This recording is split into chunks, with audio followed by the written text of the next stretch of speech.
주님 감사합니다. 오늘도 주님 말씀을 듣게 하시고 하나님의 말씀을 듣고 그것으로 힘과 능력과 우리의 살아가야 될 에너지를 얻고 방향을 얻게 하여 주셔서 감사합니다. 오늘 에스겔 말씀을 통해서 성령님 우리를 가르치시고 우리 안에서 하나님의 일들이 충만하게 일어날 수 있도록 역사하여 주시옵소서. 우리를 구원해 주신 예수님의 이름으로 기도합니다. 아멘. 오늘부터 에스겔서예요. 네, 오늘부터 에스겔서고 오늘은 이제 11장까지 좀 에스겔을 보려고 하는데, 자, 에스겔에 대한 전반적인 이야기를 나누면 지금까지 우리가 예레미야 봤잖아요. 예레미야가 1차, 2차, 3차 포로로 끌려갈 때 메시지가 뭐였죠? 포로로 끌려가라. 하나님 앞에 우리 죄가 너무 많아서 이제 하나님께서 우리를 심판하신다. 그렇지만 우리가 돌아오게 될 거다. 이런 이야기 했죠. 그런데 동시대에 에스겔도 외쳐요. 에스겔은 2차 포로로 끌려가가지고 외치기 시작해요. 그러니까 지금 나라가 완전히 멸망은 안 한 거예요. 근데 이제 3차 포로 끌려가는 게 멸망이거든요. 그래서 완전히 멸망은 하지 않았지만 그 백성들이 흩어져 있어요. 바벨론으로 1차, 2차 포로로 끌려간 사람, 그 다음에 본토에 아직 남아있는 3차 포로의 사람들, 이런 사람들이 흩어져 있을 때에 본토에서는 예레미야가, 끌려간 데서는 에스겔이 이렇게 동시에 외치는 얘기예요. 좀 자세히 또 한번 들여다보면 예레미야는 여호야김, 제가 한번 넘겨드려 볼게요. 여호야김, 여호야긴, 그 다음에 시드기야 때까지 걸쳐서 1, 2, 3차 포로 때까지 걸쳐서 전체적으로 사역한 사람이고요. 에스겔은 시드기야 이 2차 포로가 끌려가서 592년 포로 후 5년이라고 에스겔이 말하고 있거든요. 그때부터 여기까지 3차 포로 끝나서 나라가 멸망한 이후까지 하나님의 말씀을 바벨론 지역에서 외친 분이세요. 포로로 끌려간 지역. 그리고 또 이때 같이 외치신 분이 다니엘입니다. 우리가 좀 이따 살펴볼 건데 다니엘도 1차 포로로 끌려가셨거든요. 그래서 다니엘은 굉장히 오랜 세월을 사셨어요. 그래서 그 동시대의 배경, 그러니까 나라가 멸망하고 그 나라가 다시 복귀될 때까지 그 안에, 그러니까 하나님은 멸망한다 하면서 이 안에 선지자를 세웠다는 얘기는 뭐냐면 말씀을 주고 있다는 얘기거든요. 그건 멸망이 아니에요. 하나님이 우리에게 말씀을 주고 있다는 얘기는 지금도 하나님이 우리를 자기 백성으로 생각하고 있다는 뜻입니다. 여러분 하나님의 말씀을 들으시고 혹시 하나님의 말씀 읽거나 들으실 때 마음의 감동이나 깨달음이 있잖아요. 그게 여러분의 구원의 확신이에요. 내가 하나님의 백성이구나. 그래서 이렇게 반응이 돼요. 찔리기도 하고 감사하기도 하고. 그게 머리로 아는 팩트의 느낌 말고 내 삶을 바꾸는 원동력의 힘을 줘요, 말씀이. 그게 내가 하나님의 말씀 자녀라는 확신이에요. 그래서 여러분이 여러 가지로 구원의 확신에 대해서 이야기하는데 하나님의 말씀이 들리시면 하나님의 양이고 하나님의 자녀입니다. 지금 하나님이 끌고 가서도 이야기하고 계시는 거예요. 우리 하나님이. 네, 좀 위로가 되죠. 제가 아까 말씀드렸던 것처럼 1차, 2차에 그리고 3차에 흩어져 있을 때 3차 때는 예레미야가 1, 2차 바벨론에선 에스겔이. 그래서 지금 배경은 비슷합니다. 자, 이 배경이 비슷하다는 게 무슨 뜻이냐면 듣는 청중이 자세가 비슷하다는 뜻이에요. 근데 듣는 청중의 자세가 비슷하면 전하는 사람의 자세도 같아요. 예레미야도 내가 강하게 하겠다 이랬죠. 너를 끌고 가지만 절대로 멸망시키지 않겠다 이러잖아요. 에스겔도 똑같아요. 내가 너를 강하게 하겠다. 이게 뭐예요? 듣는 청중이 잘 안 듣는다는 얘기예요. 그래서 유약하고 부드러운 목회자가 있다. 그거는 청중이 잘 듣는다는 얘기입니다. 예, 세다. 메시지가 강하다. 청중이 안 듣는다는 얘기예요. 네, 그래서 제사장 출신의 가문으로서 2차 포로로 끌려가서 1차 포로의 죄악상, 어떤 죄를 지었는지 계속 설명하는 겁니다. 하나님의 의도는 뭐냐면 포로로 끌고 가서 교육의 장을 바꿔서 하나님의 백성을 교육시키겠다는 얘기고요. 유다가 무슨 죄를 지었고 그래서 심판을 받을 수밖에 없는 적나라한 상황을, 그리고 하나님한테 그렇게 약속했다 이렇게 얘기하시는 장면이 에스겔서에 많이 나와요. 근데 포로된 백성들이 오해를 해요. 왜 오해를 하냐면 당시에는 기본적으로 갖고 있는 문화 세팅이 당시 모든 나라는 섬기는 신이 있었어요. 그 신이 전쟁에서 지면 신이 약해서 자기 백성을 빼앗기는 거라고 생각하는 게 완전히 가지고 있는 기본적인 사상이에요. 그게 세상 사상이죠. 예, 우리도 양육강식의 세상이잖아요. 그래서 이 백성들이 자기네가 포로로 끌려왔잖아요. 그러면 바벨론의 신이 여호와 신보다 강한 겁니다. 그래서 어떻게 하나님이 강하시다면서 바벨론 신이 세지? 그래서 이 사람들이 한 일이 뭐냐면 바벨론 신을 섬기기 시작하는 거예요. 그렇게 좋은 신을 섬기자, 강한 신을 섬기자. 이랬던 게 이제 이 백성들의 오해고요. 그래서 에스겔은 정말 특별하게 설교를 하세요. 여러분 말로 안 들리면 시청각을 쓰세요, 하나님이.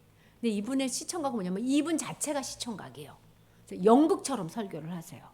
그래서 막 비유와 행동으로 계속 설교를 하세요. 그래서 아주 인상 깊은 설교를 해줍니다. 잊지 못하도록. 그 다음에 신비하고 장엄한 경험을 하는데 하나님의 그 천사, 하나님의 보좌와 하나님의 임재를 상징하는 케루빈의 형상을 눈으로 보신 분이에요. 그래서 하나님이 특별하게 이분한테 임해요. 이분이 30세쯤 돼서 사역을 하는데 장로들이 와가지고 내가 무슨 죄를 졌냐 막 이럴 때 잘 모르겠는 거예요.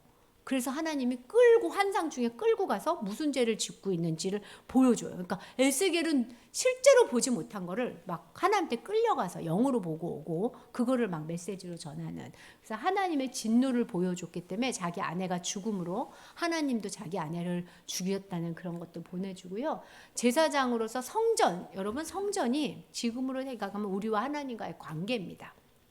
오늘 목사님도 설명했듯이 그 성전을 중심으로 성전에 하나님이 임하셨는데 그 성전에서 죄를 짓는 거야 계속.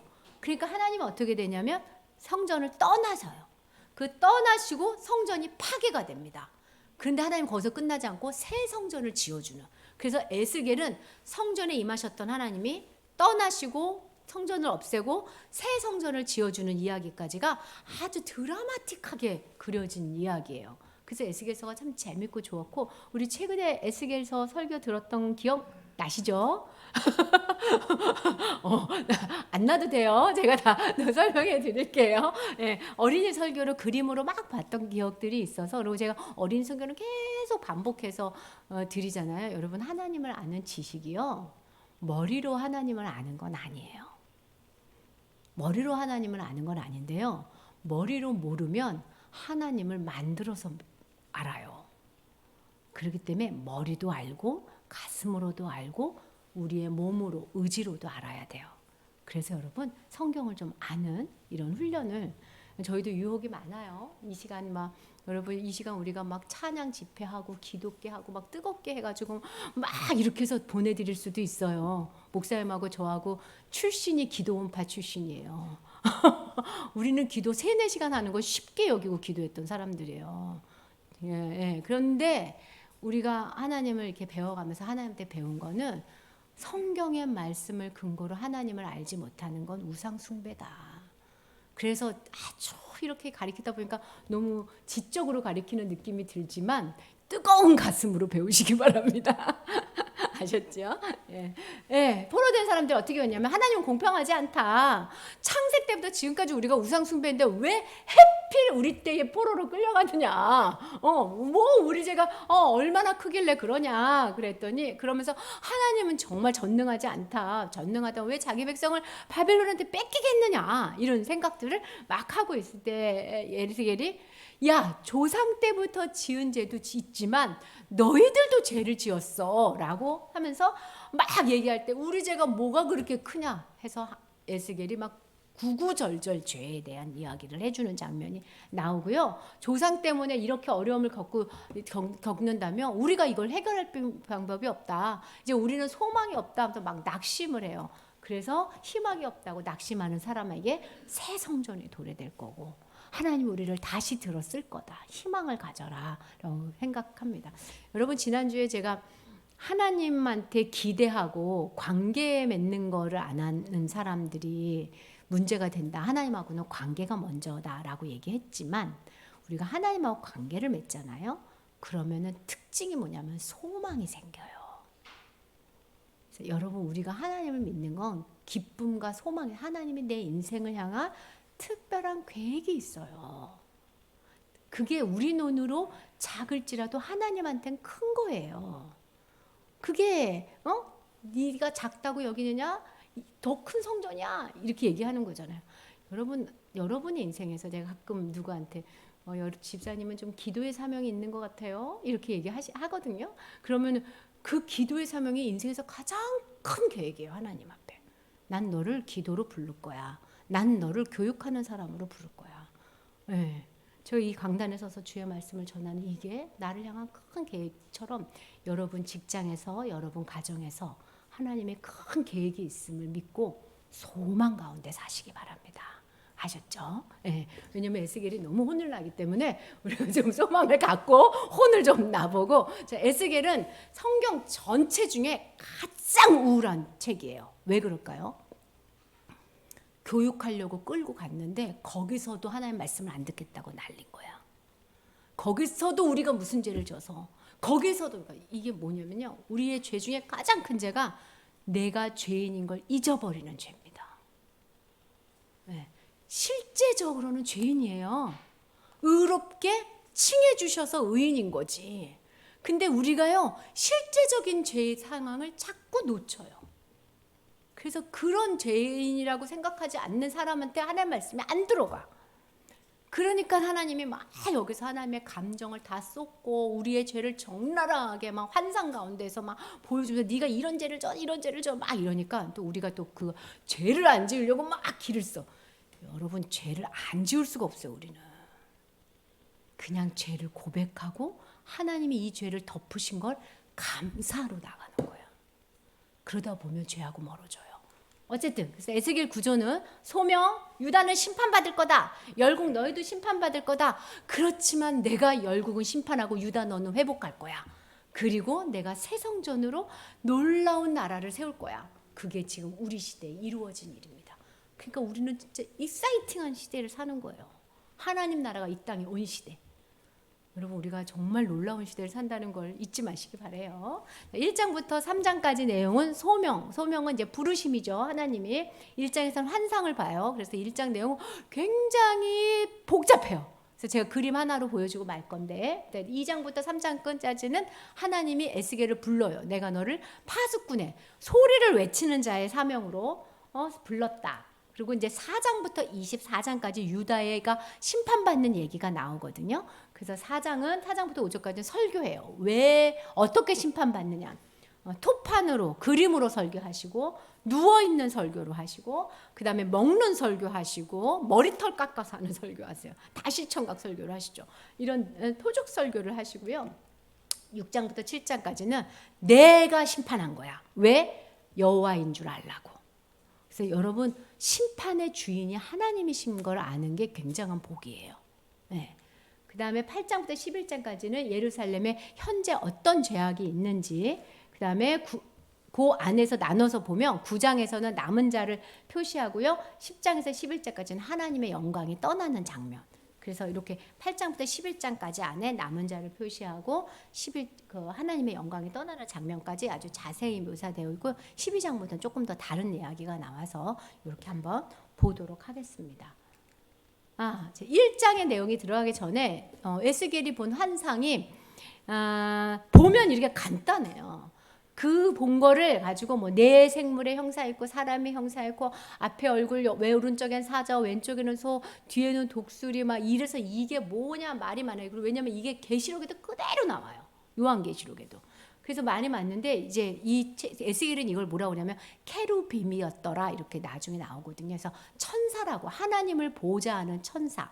하나님이 움직이실 때 함께하는 천사. 그러니까 성전에 하나님이 계실 때 이 천사가 딱 하나님을 모시고 가고 하나님이 움직일 때 그랬던 장면으로 나오고 그래서 그 위에 보좌 4명의 그 무지개가 떠 있고 이런 거를 이제 그 그림으로 화가들이 그린 내용들입니다. 그래서 1장에 에스겔이 이런 모습을 보고 이렇게 기록했구나. 그래서 뭐 독수리는 뭐냐, 뭐는 뭐냐 막 의미를 많이 아는데 그거는 좀 너무 과한 얘기 같아요. 성경에서 말하고 있지 않아서.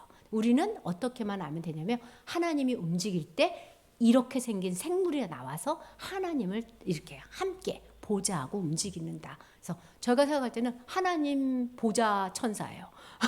그리고 좀 쉽게 애들한테 말할 때는 하나님 자동차 내가 이렇게 얘기하거든요. 하나님 이거 타고 움직이셨어 막 이렇게 얘기해요. 그러니까 그렇게 생각하시고 그냥 그까지만 하시면 돼요. 에스겔 1장 보겠습니다. 30째 해. 자, 에스겔 나이가 한 30쯤 되지 않았을까 이렇게 추측해보는 단초예요. 초닷새 내가 에스겔이 자기 1인치 작가 시점 쓴 거예요. 어디에 있냐면 그발 강가에 있는 거예요. 그발 가까이 있었는데 때가 언제냐면 2절 여호야김 왕이 사로잡힌 지 5년 그러니까 포로로 끌려와가지고 5년쯤 지났을 때에 그발 강가에 있을 때에 그러니까 바벨론에 있는 거예요. 3절 갈대아 땅 그발 강가에서 하나님의 말씀이 나 에스겔에게 특별히 임했다는 거예요.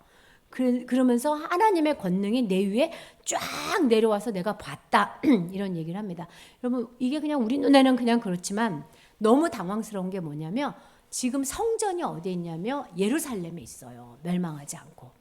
하나님의 영광이 예루살렘에만 있는 줄 아는 게 이스라엘 사람들 생각이었어요. 그런데 하나님이 그발 강가에서 말씀하시는 거예요. 그러니까 온 세계에 계시는 하나님, 특별히 자기 백성이 포로로 끌려온데 따라오신 하나님, 그발 강가에서도 주인 되신 하나님, 이런 것들이 이 페이지에 지금 얘기하고 있습니다. 근데 이제 그 권능이 봤는데 4절 그러니까 내가 봤는데 라고 얘기하죠. 6절 내 얼굴과 내 날개가 있고 8절 날개 밑에 각각 사람의 손이 있고 10절 뭐 사람의 얼굴 사자의 얼굴 소의 얼굴 독수리 얼굴이 있는데 12절 생물들이 그대로 가면서 돌이키지 않고 앞으로 갔다가 바로 뒤로 왔다가 우리는 유턴해서 댕기잖아요 자동차는. 근데 얘는 앞뒤 좌우가 그냥 쫙쫙 된다는 겁니다. 13절 타는 숯불 횃불 모양이 있고 불은 광채가 있고 번개가 나고 15절 끝에 보면 바퀴가 있고 바퀴 안에는 16절 바퀴 안에 바퀴가 있는 것 같고 그래서 여러분 이거를 보세요. 바퀴 안에 바퀴가 있고 독수리 얼굴 사람 얼굴 그래서 이렇게도 그리신 분이 있고 또 다르게 그리신 분들도 있고 그래서 아무튼 이런 형상을 봤어요. 그래서 그 형상이 26절 보니까 머리 위에 큰 궁창이 있고 보좌의 형상이 있고 그게 사람 모양과 같더라. 그래서 이것을 이제 하나님의 앉으신 보좌다 이렇게 보는 겁니다. 그래서 1장에서는 환상만 첫 번째 환상이 케루빈을 보는 환상입니다. 2장부터 3장까지는 에스겔을 부르시는데 하나님이 말씀이 드디어 떨어져요. 2장 1절 인자야. 하나님이 에스겔아 이렇게 안 하고 이 사람의 자식아 이렇게 불러요. 그러니까 죄악 중에 태어나서 죄악 중에 사는 사람의 대표로 에스겔이 끌고 온 거예요. 이 사람의 자식아 내 발로 일어서서 너 내게 말해라. 너 발 벌떡 일어나서 말해봐. 그러면서 4절에 이 자손이 얼굴이 뻔뻔하고 마음이 굳었다는 거예요. 5절 패역한 족속이라 그들이 듣든지 듣지 아니하든지 가운데 선지자가 있었다라는 걸 알아야 되겠으니까 하나님의 말씀을 해줬다는 걸 알아야 되겠으니까 너가 일어나라는 거예요. 6절 인자야 너는 비록 가시와 찔레와 함께 있으며 정갈 가운데 거주할지라도 그들을 두려워하지 마라. 그들이 가시와 찔레같이 선지자를 찌르는 겁니다. 그래도 그들을 두려워하지 마. 그들의 말을 두려워하지 마. 별별 말을 다 해요. 찌를 때는. 그리고 그들은 패역한 족속이야. 그들을 두려워하지 마라. 라고 얘기하면서 8절에 내가 내게 이른 말을 듣고 그 패역한 족속이 같이 패역하지 말고 내 입을 벌리고 내가 내게 주는 것을 먹으라. 그래서 하나님의 말씀을 전하기 전에 하나님의 말씀을 먹는 장면이 나옵니다. 여러분 자녀들 가리키시죠? 여러분 안에 생명이 없이 잔소리적인 하나님 말씀의 역사가 없어요. 반드시 하나님 말씀을 먹는 것을 충분히 하시면서 전해야 돼요. 저도 하나님 이 에스겔 여러분 제가 이 에스겔을 이렇게 해서 강의하려고 얼마나 많이 보고 오겠어요. 네. 저는 맨날 내가 부족해서 너무 대충해서 하나님 죄송한데 제가 학교 가서 보니까 제가 부족한 게 아니라 제가 완벽주의가 있어서 그렇게 느꼈던 거더라고요. 엄청 많이 보고 와요. 먼저 먹어야 돼. 에스겔을 통해서 여러분도 애들을 데려가기 전에 남편하고 이야기하기 전에 여러분 안에 하나님의 말씀을 먹는 걸 먼저 집중하셔요. 내가 보니 보라 한 손이 나를 향하여 펴지고 보라 그 안에 두루마기 책이 있어요. 그러니까 하나님 말씀을 전해준 두루마기를 먹었어요.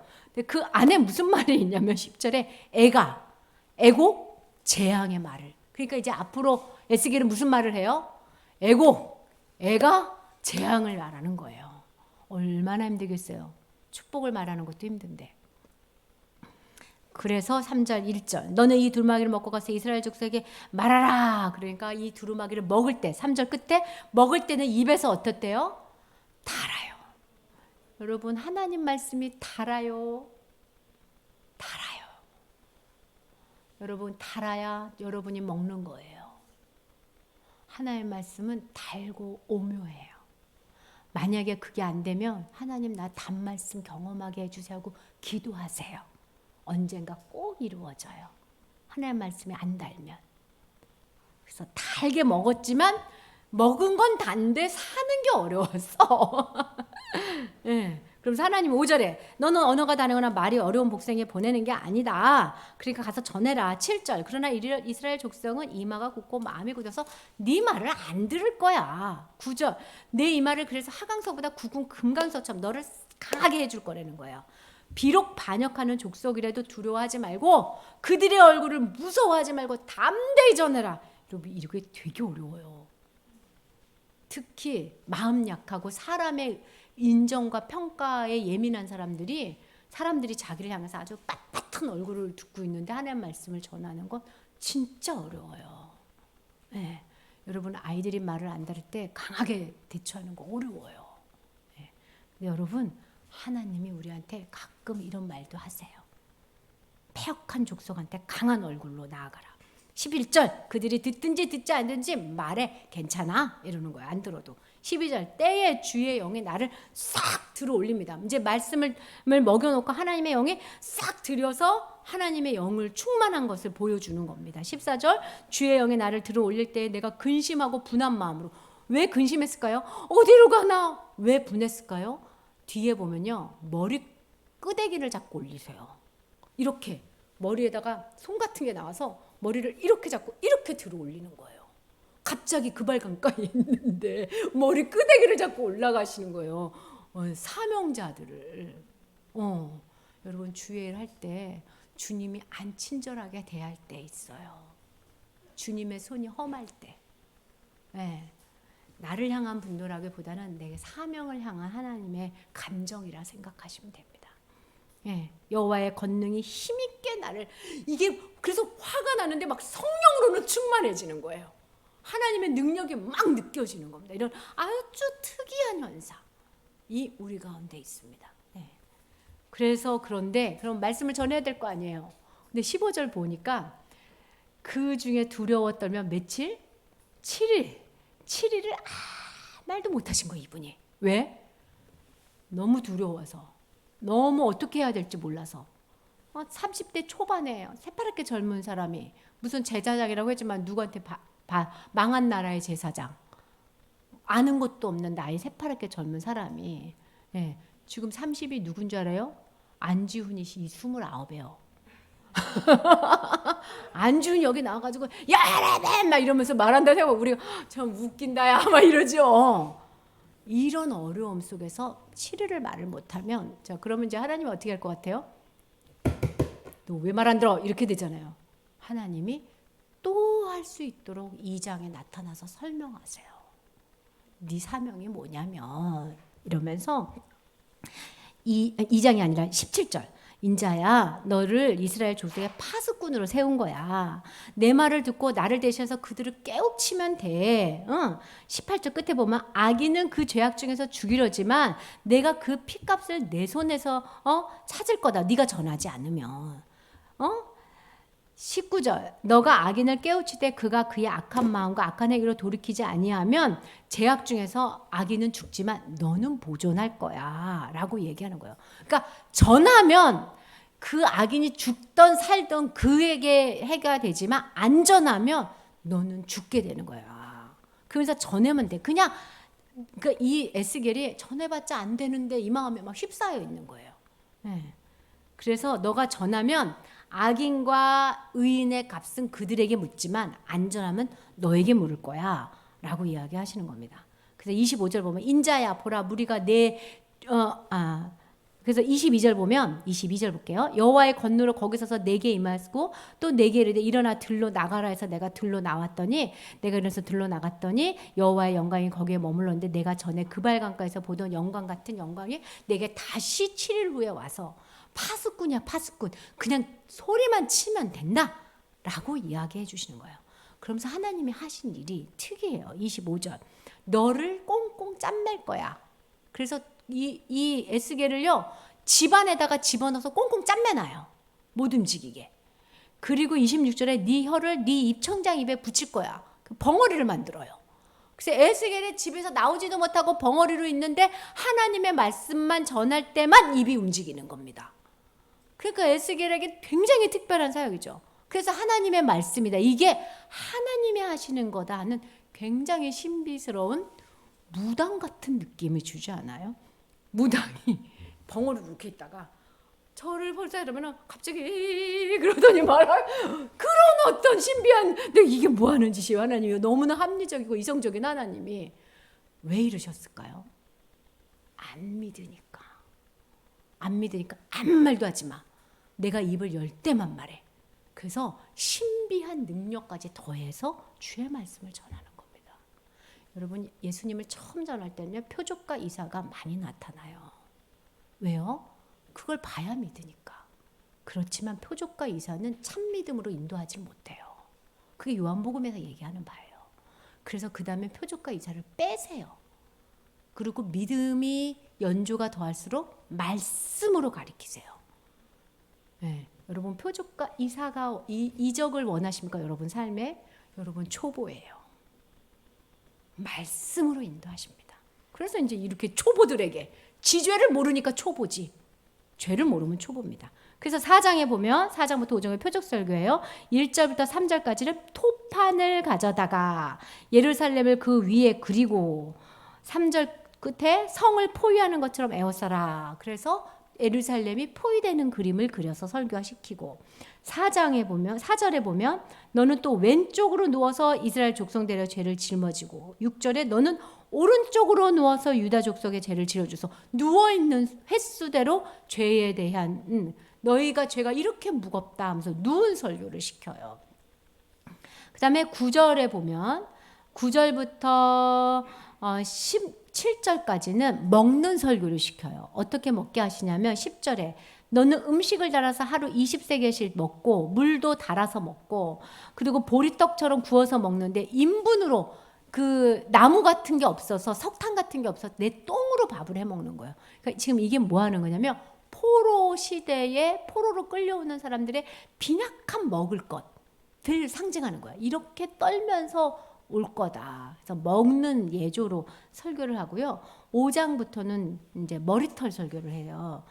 너는 날카로운 칼을 가져다가 삭도로 사면 네 머리털과 수염을 깎아서 저울로 달아두라. 그래서 온몸에 머리털과 저는 가끔 이런 여러분이 그냥 읽을 때 그냥 그러세요. 저는 이렇게 상상이 되거든요. 목사님이 홀딱 밀고 왔다고 생각해 보세요. 그럼 머리털을 들고 왔어.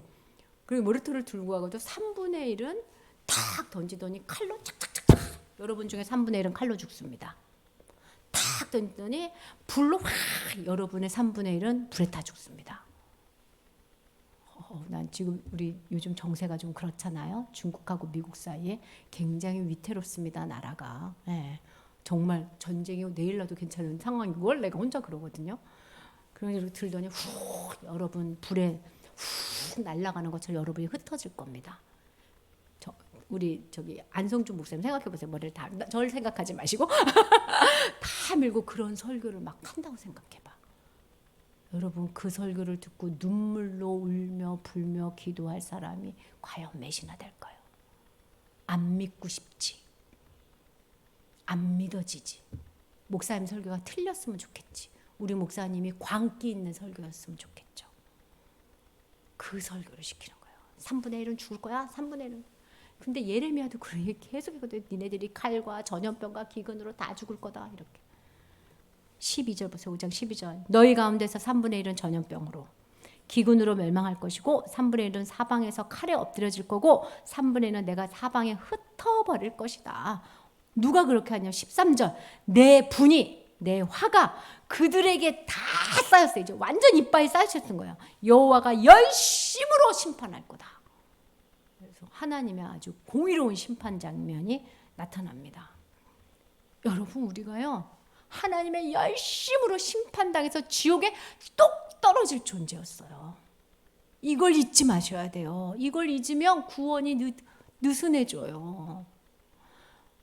혓바닥이 갈라지고 온몸이 불에 타서 죽어가면서도 찍소리도 못할 지옥에서 하나님한테 죄송합니다 말도 못하고 거기서 일평생 살아야 될 존재였어요. 우리는 그런 존재예요. 갈갈이 찢어서 죽어도 괜찮은. 근데 우리가 예수님 때문에 거기서 구출된 겁니다. 6장부터 7장까지는 하나님이 이런 심판을 하신다. 왜가 중요한데요. 내가 여호와인 줄 알리라가 계속 반복돼요. 네, 보세요.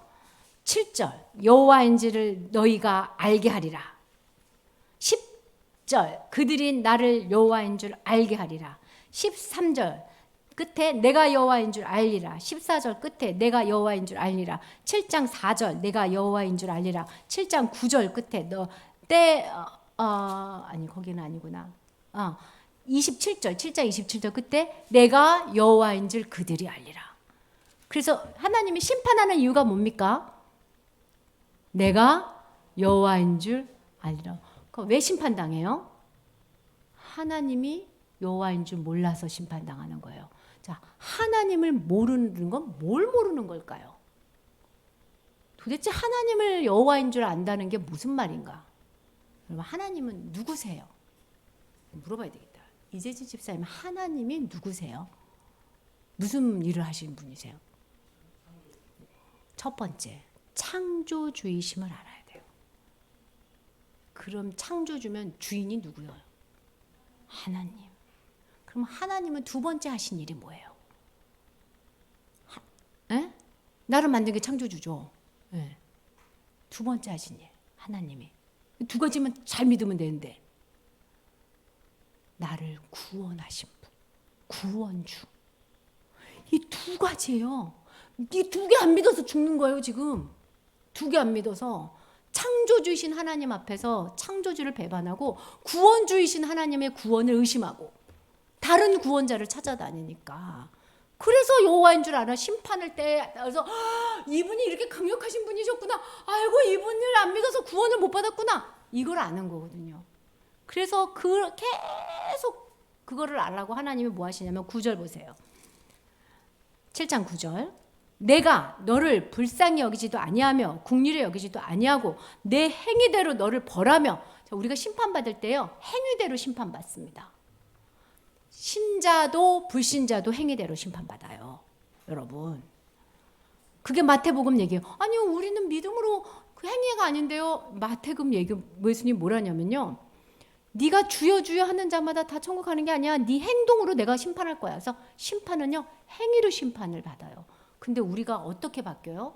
믿음이 있으면 행위가 바뀌어져요. 어떻게 바뀌어요? 그리스도와 하나님의 영광을 위해서 행위가 바뀐다니까. 방향이 바뀌어요. 온전한 행위가 아니라. 그래서 하나님이 방향이 바뀐 행위를 보겠다는 거예요.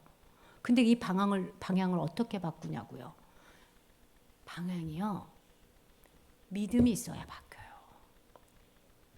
내가 정말 하나님의 내 창조주고 내 구원주인 줄 믿어야. 여기 지금 지영이하고 유주가 사춘기 들어갔거든요. 얘네들의 과제가 뭔지 알아요? 배운 하나님이 실제적인 내 하나님이 되는 게 이제 이 아이들에게 내릴 축복이에요. 그래서 하나님을 의심해야 돼요, 얘네들이. 네가 믿는 하나님이 진짜냐?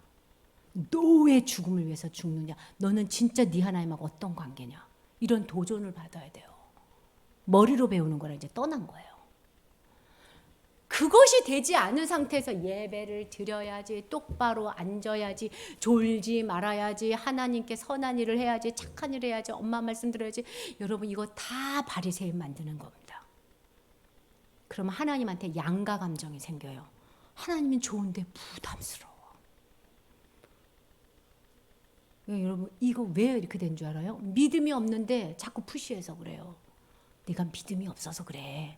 믿음이 있어야 되는 일이야 이게. 그 믿음이 어떻게 생기냐? 믿음은 선물이야. 내가 할 수가 없어. 여러분 예수님 믿는 거 여러분 한병선 집사님 혹시 예수님 믿으려고 무슨 일을 하셨나요? 혹시 1,000,000원 기부하셨나요? 믿음은 선물이에요. 그래서 여러분 아이들한테 뭐라고 얘기하고 여러분 자신이 어떤 자세로 살아야 되냐면 믿음을 선물로 더하여 주시옵소서. 그게 겸손한 자의 기도예요. 그래서 기도를 많이 한다고 믿음이 생기는 게 아니에요. 성경을 많이 본다고 믿음이 생기죠. 그렇지만 그 전에 믿음이 있어야 성경을 통해서 믿음이 더해져요. 네, 오늘 제가 이 본문 쭉 공부하면서 굉장히 이 부분 많이 했는데 제가 요즘 청년부 올라가서 애들 가르치잖아요. 요즘 좀 청년부 자꾸 왔다 갔다 하거든요. 애들 안에 뭐가 있냐면 하나님한테 잘하고 싶은데 잘 안 되는 거예요. 그래서 죄책감이 있어요. 여러분 애들이 왜 안 돼요? 믿음이 없어서 안 되는 거예요. 믿음이. 자기가 죽을 정말 지옥에 떨어졌어야 된다는 내 죄에 대한 자각이 없어요. 아직. 너무 착하게 살았어 우리 애들이. 자기 깊은 곳에서 하나님을 배신한다는 자각이 없어요.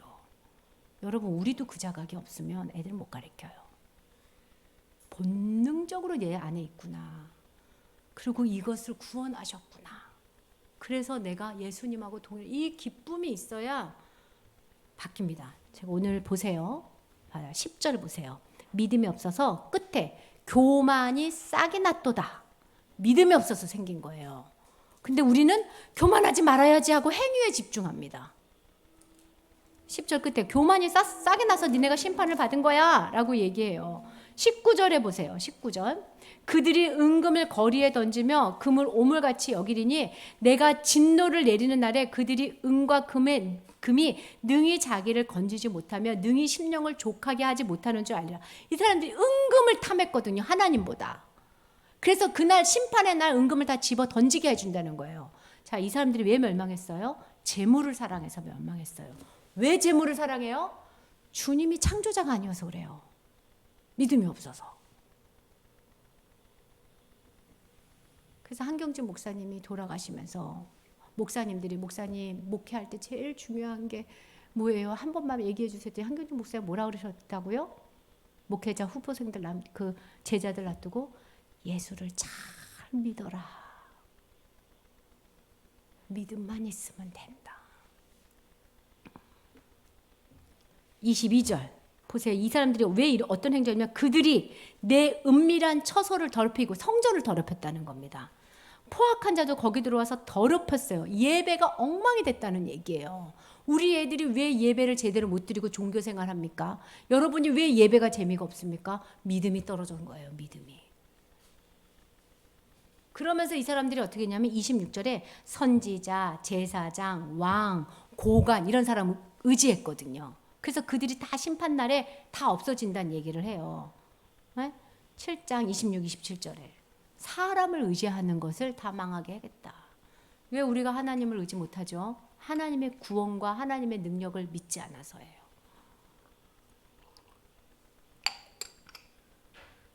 하나님이 말씀하셨어요. 믿음 어떻게 해서 주겠다고? 말씀을 통해서 기도 가운데 주겠다고.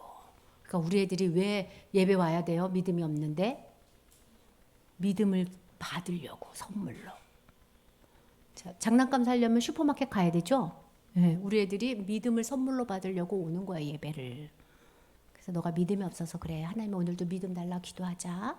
이렇게 하고 걔가 믿음이 있는 순간부터는 더 큰 은혜를 향해 나가는 거예요. 그때 날개를 달아요 애들이. 그러고 나면요 진짜 행복해져요. 애들하고 사는 게.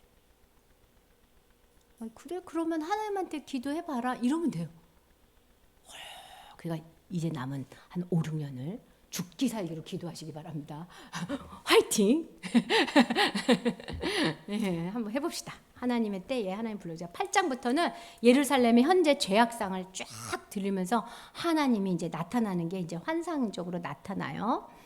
그러면서 하나님이 3절에 8장 3절. 그가 손 같은 걸 펴서 내 머리털을 한 모습을 잡으며 주영의 나를 들어서 올려가는 겁니다.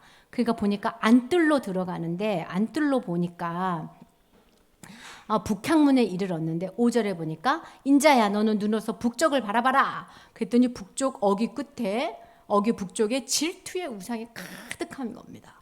북쪽에 성전 북쪽에서 뭐 했냐면요. 재물을 잡았던 곳이에요. 그곳에 우상이 있는 거예요. 그곳에. 6절 가증한 일을 행하여 나로 내 성소를 멀리 떠나게 하느니라. 그러면서 7절에 나를 끌고 뜰문으로 가면서 8절 보니까 이 담을 헐어라 해서 헐었거든요. 그러니까 그 담 안에 세상에 10절 끝에 우상을 사방벽에 그려놓은 거예요. 하나님이 약하니까 다른 우상 섬기느라고. 그런데 보니까 그 우상을 섬기는데 11절에 장로 70명이 그 우상 앞에 절하고 있고요. 사반의 아들 야사나도, 난 이 사람 발음이 사나도 샜는데 향로를 들고 우상 숭배를 하느라고 지금 마취에 취해가지고 정신 하나도 없는 거예요. 그러니까 12절 끝에 여호와께서 우리를 보지 아니하시며 여호와께서 이 땅을 버리셨다. 이제 우리가 우상을 섬기자 하면서 막 향을 피우고 있는 거예요. 그러니까 하나님이 또 14절에 북문으로 이르러 보니까 담무스를 또 애곡하고 있는 거예요. 담무스를. 예. 그리고 또 안뜰에 들어가니까 25명이 16절에 25명이 여호와의 성전을 등지고 태양신을 숨기고 있어요. 그러니까 세상에 성전 가득한 곳에 우상 숭배를 계속하고 있는 거예요. 그래서 18절에 그러므로 나의 분노를 갚아서 불쌍히 여기지 않고 다 엎질 거다. 그렇게 하면서 9장에 무기를 잡은 천사를 부르세요. 하나님이. 그래서 이마에 표를 해라는 거예요. 누구한테 표를 하냐면 4절 끝에 보세요. 모든 가증한 일로 말미암아 탄식하며 우는 자의 이마에 표를 해라. 자, 온 세상의 죄악범위에 있을 때 어떤 사람이 구원을 받냐면 탄식하고 우는 자가 구원받는 거예요. 죄로 인하여. 여러분 기사에 여러분 아세요? SNS에 실시간 중계 뜨고 애들 자살한 거? 이번에 SNS 자기 실시간 이거 뜨고 그거 들고 그대로 자살했어요. 생중계로. 그리고 5일 동안 3명이 따라 죽었어요. 실시간으로. 여러분 우셔야 됩니다. 이 나라가 지금 울어야 될 때예요. 여러분 내 먹고 사는 걸로 걱정할 때가 아니에요. 지금. 하나님 다 내 죄입니다. 저는 정말로 이 땅에서 교육자로 한 30년 살면서 내 죄가 너무 큽니다. 하나님 고백해요. 그래서 울고 죄악 가운데 우는 사람한테 표시를 하는데 누구부터 표시를 하냐면 6절에 보니까 이마에 표 있는 자에게는 가까이 하지 마는데 내 성소, 자 목회자, 장로부터 시작하겠다는 거예요. 부터 시작해가지고 성전 앞에 있는 늙은 사람, 오래 예수님 믿은 사람들부터 표시해서 정말 울고 통회하는지 아직도 지문지에 빠져가지고 그러고 있는지 보시겠다는 겁니다. 그러니까 사람들이 막 표시를 하고 죽으니까 에스겔이 넘쳐서 하나님 이러다가 다 죽습니다. 하나님 다 죽습니다 하면서 에스겔이 막 울어요. 그 항상 여러분 보이지 않는 하나님을 보실 수 있어야 돼요. 그래서 하나님이 이제 떠나십니다. 그게 10장이에요. 10장에 원래 하나님이 어디 계셨냐면 9장 2절에 보면 9장 3절 그룹에 머물러 있던 그래서 그룹 사이에 계셨어요. 성전 그룹 사이에. 이거 그룹 사이에가 어디지요? 언약궤 위에. 언약궤는 어디에 있어요? 지성소에. 기억나셔야 됩니다. 성소 안에 지성소 안에 언약궤 그룹 안에 예수님 하나님이 계셨단 말이에요. 근데 하나님이 나와가지고 4절에 보니까 10장 4절에 그룹에서 올라오셨어요. 그래서 성전 문지방까지 오신 거예요. 더 이상 있을 수가 없네요. 성전에. 그래서 움직이시고 그 하나님이 어디를 가시냐면 19절에 보니까 동문으로 19절 끝에 보세요. 동문에 머물렀어요. 그러니까 동문까지 이제 문지방을 넘어서 동문까지 나왔어요. 그러니까 성전 문 앞까지 나온 거예요. 그래서 하나님께서 동문에서 나오셔가지고 지금 나오시면서 하나님이 계속 보여주는 거예요. 여기는 이런 죄를 짓고 여기는 이런 죄를 짓고 그러니까 하나님이 지금 계속 나오는 거니까 에스겔 눈에 시청각으로 케루빔을 타신 하나님이 성전을 떠나가는 거예요. 그래서 급기야 어디까지 이르냐면 23절 11장 23절 보세요. 여호와의 영광이 성읍 가운데서부터 올라와서 동쪽 산으로 가버렸어요. 성읍은 뭐예요? 마을을 떠났다는 거예요.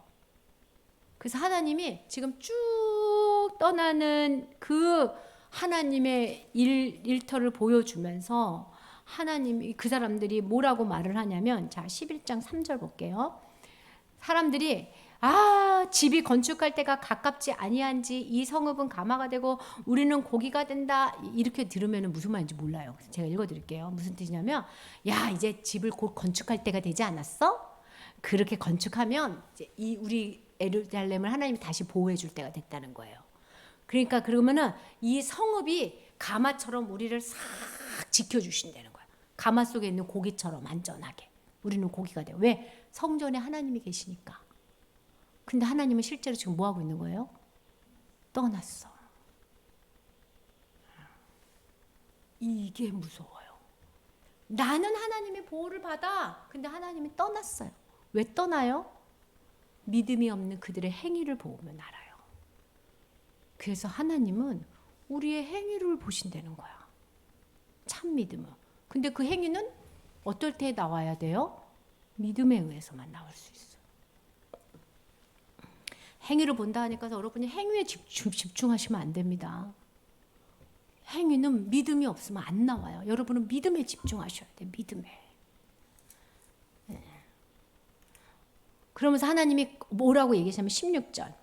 그들을 멀리 이방인 가운데 쫓아내어 여러 나라에 흩었지만 그들이 도달한 나라에서 바벨론에서 내가 잠깐 그들에게 성소가 되어줄 거예요. 하나님 지금 어디 가겠다는 거예요? 바벨론에 가겠다는 거예요. 내 백성이 있는 곳에. 그곳에 성전 없어도 난 그들과 함께 하겠다는 거예요. 그러면서 17절 끝에 이스라엘 땅을 다시 너에게 줄 거야. 그리고 18절에 모든 미운 물건과 가증한 것을 다 제하여 버리게 할 거야. 19절에 한 마음을 주고 새 영을 주고 몸을 돌 같은 마음을 제거하고 살처럼 부드러운 마음을 주어서 내 율례를 따르며 내 길을 지켜서 행하게 할 거야. 그들이 내 백성이 되고 나는 그들이 하나님이 될 거야 하고 다시 소망을 줍니다. 여러분 오늘 우리 목사님도 얘기하셨지만 이게 그들 가운데 완벽하게 이루어지지 않았어요. 언제 이루어진 거라고요? 우리 때에 이루어진 거라고. 그래서 하나님 백성은 어떤 특징이 있다고요? 부드러운 마음이 있습니다. 하나님 백성은 부드러운 마음이 있어요. 말씀이 들어올 때요, 깊이 들어가요. 그리고 하나님의 율례와 규례가 지켜져요. 내가 누구를 미워하면 내가 괴로워서 살지를 못해요. 하나님 앞에서. 차라리 내가 희생하고 말지 뭐. 이렇게. 그렇게 만드는 게 하나님의 백성의 특징이라는 얘기를 지금 하시면서 나는 간다. 그러나 나는 내 백성을 만들어서 다시 오리라. 여기까지 하나님의 말씀입니다. 이해되시죠? 예. 참 이것도 해주고 싶고 저것도 해주고 싶고 욕심이 많은데 요한복음 봅시다. 자, 요한복음 5장 지난번에 집에 가서 살펴봤더니 그 다음 컷에 있더라고요. 아유, 이거 어디 갔지 했는데 그랬더니 그 다음 컷 5장 19절부터 29절 이 본문이 되게 좀 어려워요. 어려워서 실제로 저랑 같이 읽으면서 하겠습니다. 빨리 펴보세요. 초스피드로. 여러분 이 말이 에스겔서의 말하고 잘 여러분이 들어가길 바래요. 자, 그러므로 제가 읽을게요. 그러므로 예수께서 그들에게 이르시되 내가 진실로 너에게 이르노니 아들이 아버지께서 하신 일을 보지 않고는 아무것도 스스로 하지 않았어. 아버지께서 행하신 그것을 아들도 행했고 아버지께서 아들을 사랑하사 자기가 행하는 것을 다 아들에게 보여줬고 그보다 더 큰 일을 보이사 너희로 놀랍게 했지. 예, 무슨 말인지 모르겠죠. 자, 여기까지 19절부터 20절까지 읽었어요. 제목이 뭐예요? 아버지도 일하고 아들도 일한다는 거예요. 이 지금 핵심이. 그런 내용 같죠? 예. 근데 어떤 특징이 있냐면 이게 세 개 있어요. 줄 치세요. 아버지가 행하는 일을 아들이 행한대. 그 본문이 어디 있어요? 아버지가 행하는 것을 아들이 행한다는 게 몇 절에 있어요? 19절 끝에 있죠? 예. 그다음에 아버지가 하시는 일을 다 보여주셨대. 그건 또 어디 있어요? 19절 20절에도 있어요. 예, 20절. 예, 20절에도 있고 19절에도 아버지께서 아들이 하는 일을 다 보여주셨어요. 그리고 또 하는가 있다는데 뭐 했대요 또? 더 큰 일을 보여줬대요. 이게 아버지 일과 아들의 일이에요. 자, 지금 어려우니까 그냥 이거 잘 보시면 됩니다. 아버지도 일하고 아들도 일을 하는데 아버지가 한 일을 아들이 하고 아버지가 아들한테 자기가 한 일을 다 또 보여줘. 근데 하나님이 아들한테 더 큰 일을 하게 하셨대. 그럼 더 큰 일이 뭘까? 그게 그 다음부터의 설명이에요. 그 아들은 여기서 누구예요? 예수님이야. 그럼 하나님이 하신 일을 다 예수님한테 보여주고 예수님 다 하나님이 다 보여준 일을 했어요. 근데 아들이 하나님이 하지 않은 뭔가를 하는 거야.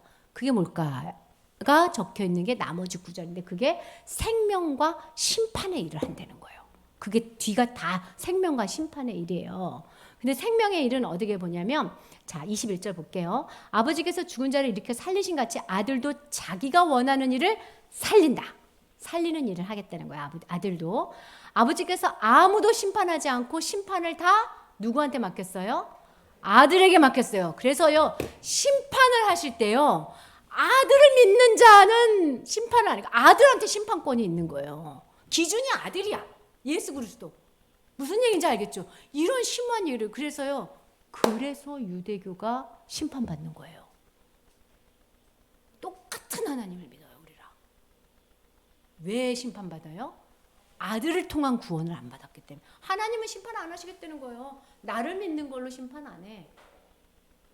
아들을 믿어야지. 그래서 우리가 예수교인 거예요. 그래서 여러분 교회 와가지고요 제일 많이 들어야 되는 게 누구예요? 예수님 딱쟁이가 않도록 듣고 가셔야 돼요. 아셨죠? 네. 그래서 그 예배를 드리고 나면 예수님이 보여야 돼. 예수님이. 오늘 목사님 설교 잘했다 이러면 안 돼. 목사님은 하나도 안 보이고 전도사님은 하나도 안 보이고 그냥 예수님만 떠들다가 가셨어. 이렇게.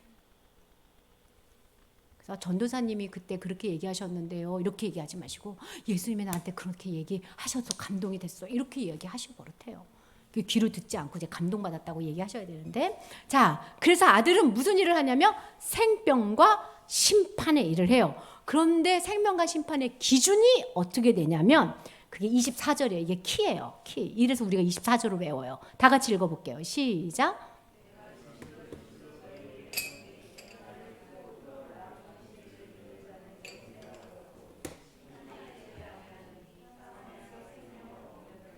예, 말을 듣고 믿는 자는 살고 안 믿는 자는 죽는다 이 얘기를 하시는 거예요. 믿는 자는 영생을 얻었고 심판에 이르지 않고 사망에서 생명으로 옮겨나면서 세 가지 일을 해요. 얘기하세요. 믿는 자의 특징이 자 보세요. 앞에 보세요.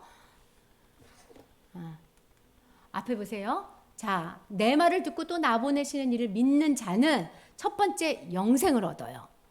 자, 그런데 그 영생을 얻는다는 건 현재 얻는다는 거예요. 그러니까 여러분 예수님 믿으면 지금 현재 어떻게 되는 거예요? 영생을 얻는. 여러분 죽는다 생각하지 말고 영원히 산다고 생각하고 살아야 돼요. 그게 현재형이에요, 현재형. 네. 근데 그래서 어떤 사람이냐면 새로운 사람이에요. 영생을 얻었기 때문에. 예수님 안 믿는 사람하고 달라. 우린 달라요. 그리고 심판에 이르지 않는다는 것도 현재야. 앞으로 내가 예수님 천국 갈 때 심판이지. 그거 아니고 지금도 심판의 나라에 있지 않고 어느 나라에 들어왔다 그랬어요? 은혜의 나라야. 하나님 나라에 들어와 있다 그랬잖아. 국적이 바뀌어. 지금 바뀌어 있어요. 지금 심판에서 벗어난 사람이 나중 심판에서도 벗어난 거예요.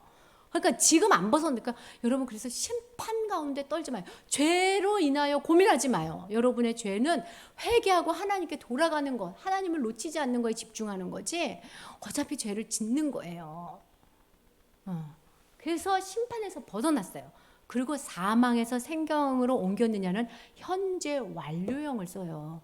미안해요. 이렇게 어려운 말 해서. 그래서 내가 목사님한테 여보 현재 완료형을 어떻게 설명하지 했더니 지금부터 계속 앞으로 쭉 이렇게 얘기해 주셨어요. 목사님 국어를 엄청 잘하시거든요. 전 수학을 잘 아는 사람이었고 지금부터 앞으로 쭉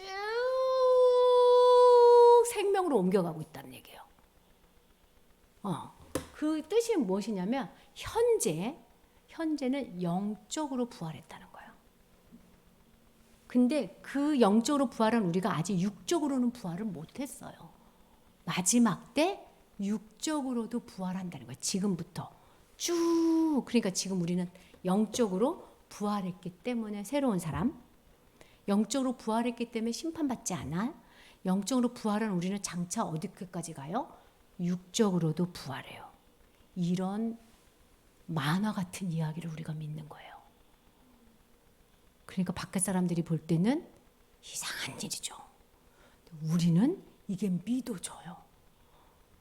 나도 나름 공부 많이 했거든요. 저 학위만 몇 개인지 몰라요. 그리고 어떤 사람은 기억자도 몰라요. 우리 엄마는 초등학교도 제대로 못 나왔어요. 이게 하나님의 은혜로 다 믿어질 사람은 믿어지는 거예요. 머리로 믿어지는 게 아니라. 그래서 우리는 다르다. 그래서 이 본문에 의하면 25절 한번 보세요. 25절. 진실로 너희에게 이르노니 죽은 자들이 하나님의 아들의 음성을 듣는다 그래요. 그리고 28절에 보면 무덤 속에 있는 사람들이 하나님의 아들 음성을 듣는데요. 여기서 죽은 자들은 뭐냐면 영으로 죽은 자들. 그러니까 지금 이렇게 육으로는 아직 안 죽고 영으로 죽은 우리들이 하나님의 음성을 듣고 어떻게 된 거예요? 영으로 살아난 거예요. 우리는 지금. 그런데 이제 무덤 속에 있던 자는 뭐가 죽었다는 거예요? 육체도. 그러니까 우리도 죽을 거예요. 근데 우리가 무덤 속에 있을 때 뭐예요? 예수님의 음성이 들려요. 우리가 무덤 속에 우리 육체가 예수님의 음성을 듣는다니까요.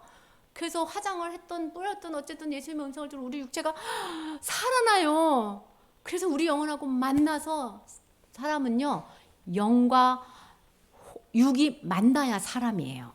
영만 있으면 사람이 아니에요. 그건 죽은 자지. 그래서 잠시 있는 그 다음에 우리가 만나서 다시 살아서 부활해서 이 땅에 오는 거예요.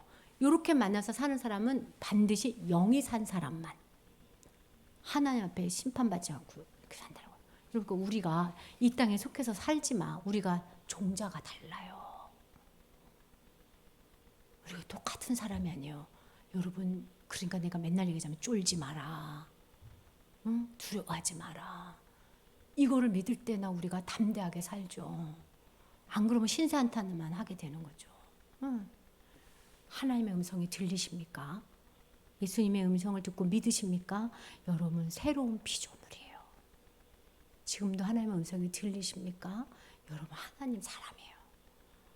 반드시 이 연약한 육체가 부활할 겁니다. 그때는 늙지도 죽지도 않은 강력한 육체를 주실 거예요.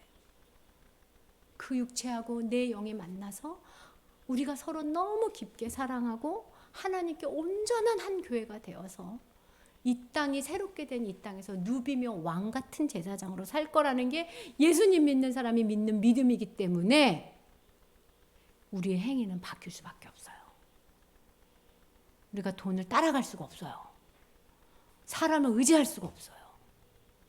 우리가 영으로 산 사람인데. 그래서 하나님은 행동을 보겠다는 거예요.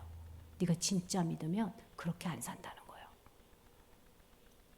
자, 이게 요한복음이에요. 한번 집에 가셔가지고 이 부분을 다 곱씹으면서 제가 알아요. 이쯤 되면 묵상이 조금 해이해지죠. 네, 하나님 은혜 좀 주세요. 이렇게 하고 가만히 와서 쑥 읽고 이렇게 자꾸 기도할 때 읊조리세요. 내가 예수님의 음성을 듣고 새롭게 됐어요. 심판받지 않아요. 뭐 이렇게 연필로만 묵상하는 게 아니에요. 자꾸 묵상하고 찬송하시면서 이번 주도 예수로 인하여 살아서 예수의 사람으로 이 땅의 빛과 소금 노릇하시고 죽어가는 영혼들을 불쌍한 눈으로 보시다가 어떻게 하면 저들에게 예수를 전할까 고민하시다가 다음 주에 그 기도 제목으로 오시기 바랍니다. 네, 저도 그럴게요. 저도 어떻게 하면은 예수님을 높이다가 살고 올까 고민하면서 그렇게 살겠습니다. 우리 잠깐 기도하겠습니다. 잠깐 영으로 산 것을 감사하고 참된 믿음을 달라고 다 같이 개인적으로 기도하겠습니다. 주님.